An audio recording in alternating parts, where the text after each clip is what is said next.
Hey everybody, Jim Cressman, Invictus Entertainment Group. Welcome to the music industry video blog this week.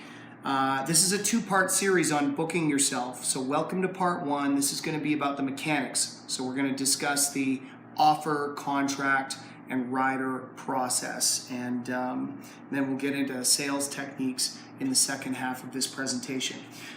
So the first thing you're going to want to do after you've made contact, had your conversation, agreed on terms with a festival buyer or a club owner or a theater owner, wherever you're booking yourself, is you're going to want to send out something called an offer sheet.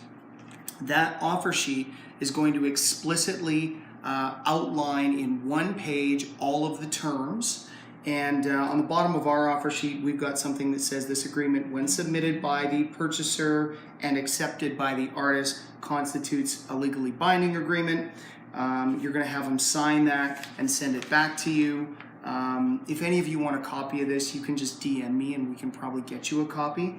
You can take a look at it. It just outlines all the terms, event info, ticketing link, whether or not accommodations are provided. Ours are obviously pretty extensive, dealing with headliners. Yours are going to be far more simple.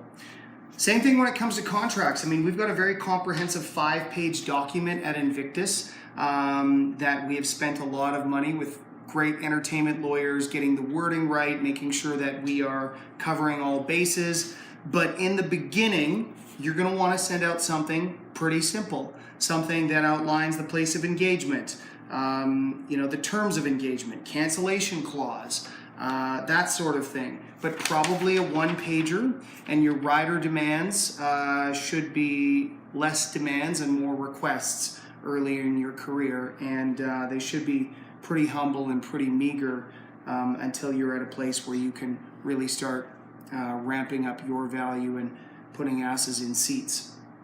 So the offer sheet, when signed, is legally binding, but the contract and the deposit, that's the important part.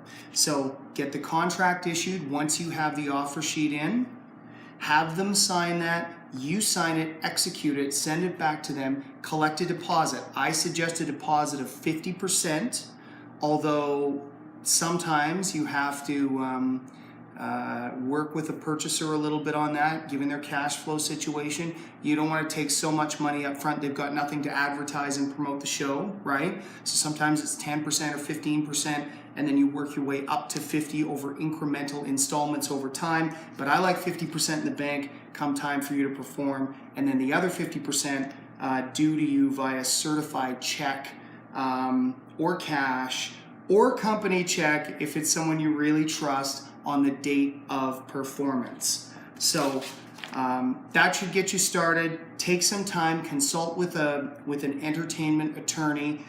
Express to them that you'd like to have a one-page document, not 5 or 6 pages, for your initial contract, and then hopefully that'll give you what you need to get out there and at least have the mechanics to start booking yourself. Stay tuned for part 2, where we are going to discuss sales techniques.